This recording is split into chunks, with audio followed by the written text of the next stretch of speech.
Eldorado Eldaringus Elden Ring. This game is good. This game is hard. Before today, I hadn't touched a single Souls game. I've watched them being played a ton and always thought that doesn't look so hard, just dodge and hit, and I wasn't wrong, it's just a little tricky getting the timing down. Anyways, today I become an Elden Ring enjoyer, and for the first time in a long time, I'm really excited to play a video game. Do you remember that excitement you felt as a kid when a new game was coming out that you were super hyped for? This game kind of gave me some of that. It's not like the other titles that have been super hyped up lately either, because this one actually delivers. The greatest questions in life. Why are we here? Where do we go when we die? Does my dog understand me? And what class do I pick in Elden Ring? Like most questions, the answer was samurai. I got a brief lesson on the state of current affairs, then I was thrust into the world only to discover something truly shocking. At 1440p resolution and high settings, I was getting a steady 60 FPS. The whole playthrough wouldn't be this smooth, but this was already off to a better start than the last 20 games I'd played. The next thing I noticed were these little messages on the ground, sort of like a hidden note that your mom left you in your school lunch bag. I found out these were messages left by other players for you to read. You could either appraise them or disparage them. Basically the medieval era equivalent of a Reddit upvote and downvote. These messages would come to play an unexpectedly important role in the playthrough. For example, 10 seconds later, I found this message that said, "Try jumping," and I did.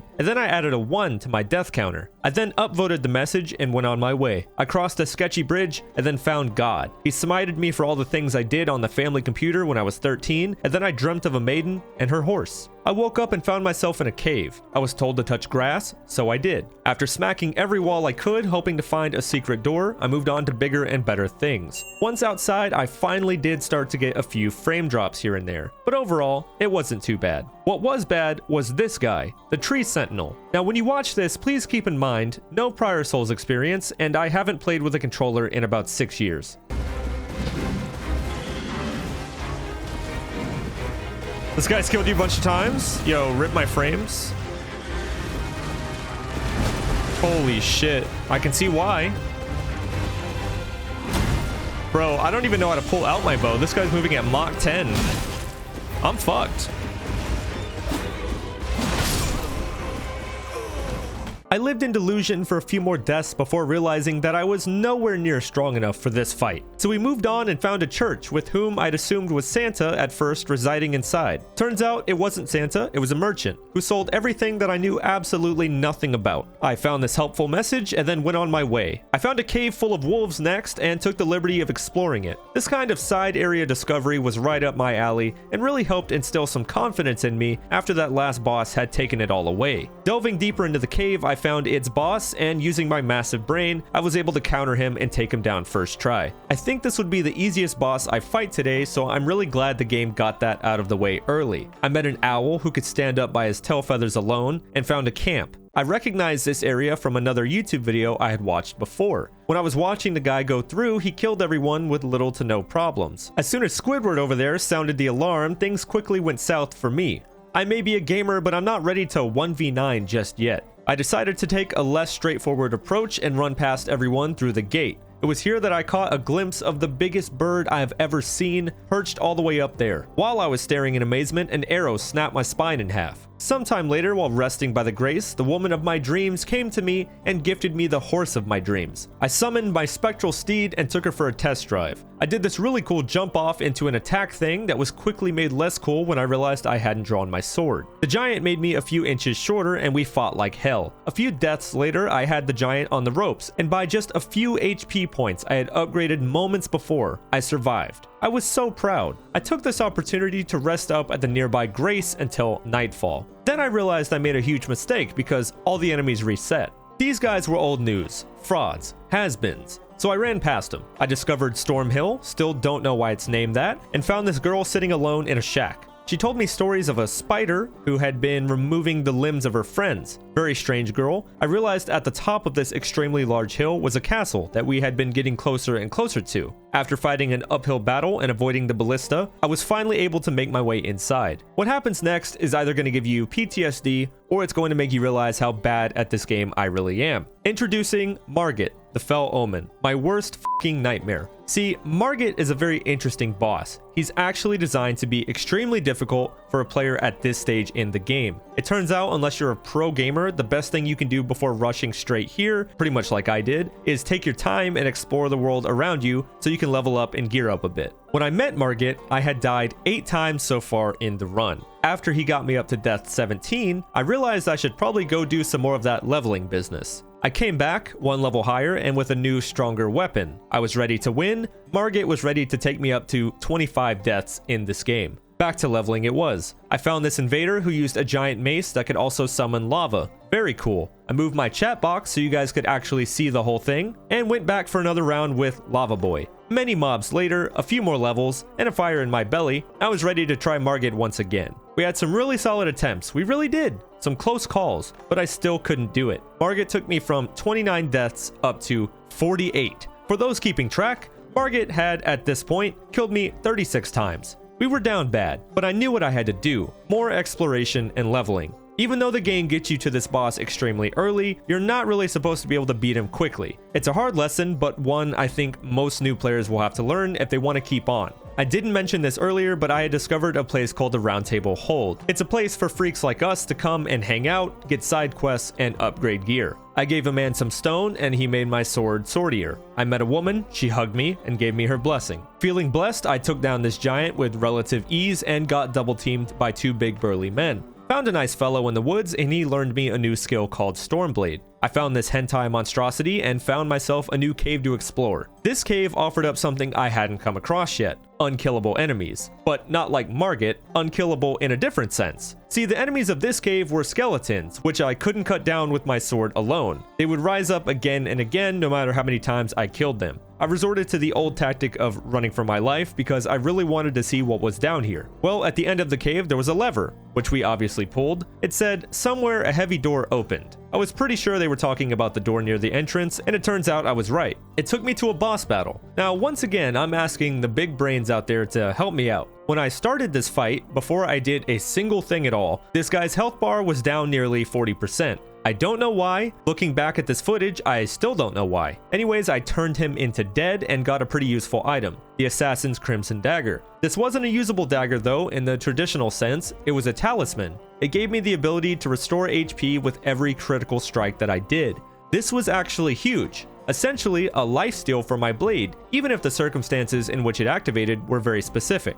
I was critting Margit at least 3 times per fight, so this item alone would help turn the tides of the battle tremendously. Once outside, I stumbled across the guy from that one gameplay trailer. He asked me to smack him in the rear with something nice and big, something no one had ever asked of me before. I obliged and freed him. The talking pot then gave me some exalted flesh. Weirdest day of my life so far. And I went on my way. I decided it was time once again to face Margit. After all these levels, my new items, it had to be time. We had left in defeat 3 times now. This was truly something for the books. I'll give Elden Ring this. For a new player like me, this game is goddamn challenging. We entered Margit having died 51 times since I started playing.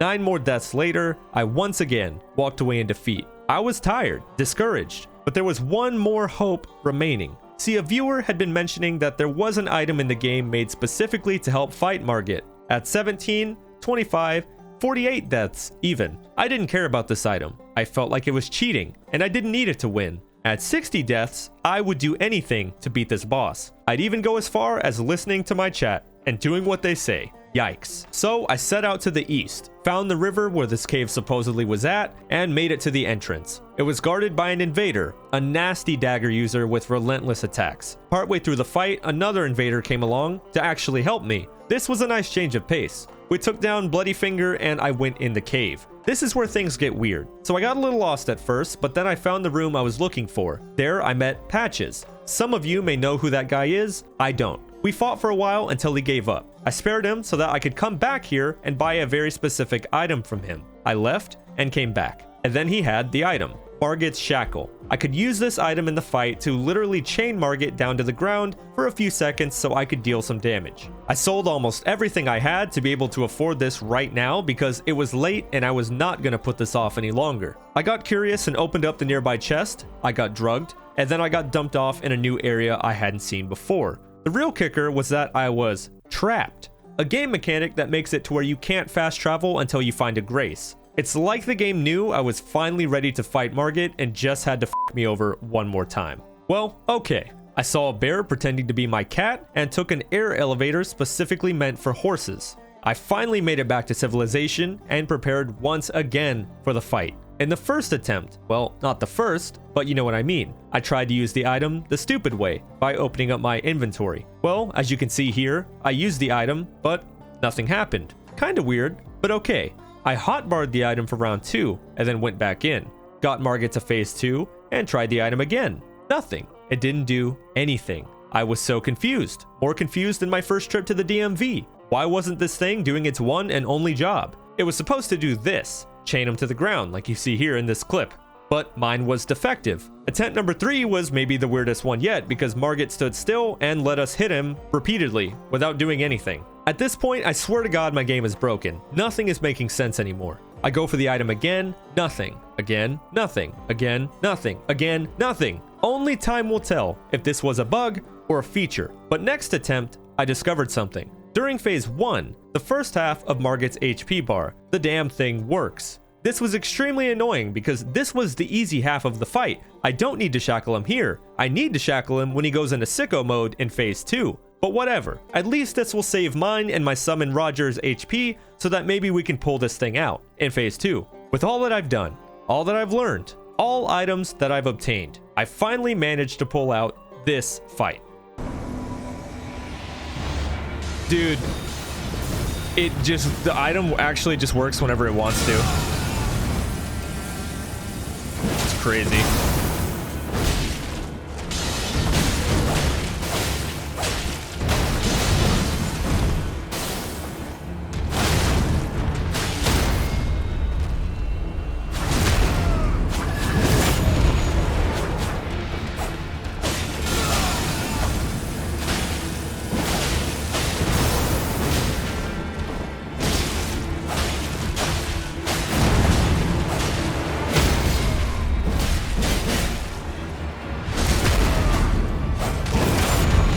If it doesn't work right now, it doesn't. Yeah, phase 2.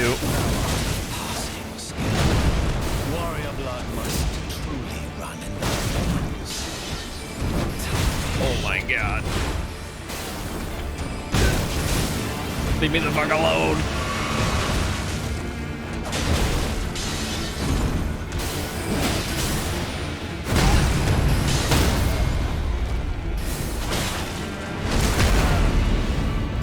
Maybe I'm like doing the finishing move too fast too.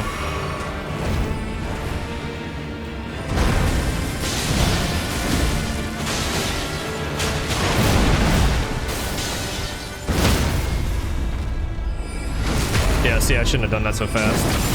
Because it like gives him iframes where Roger can't do damage.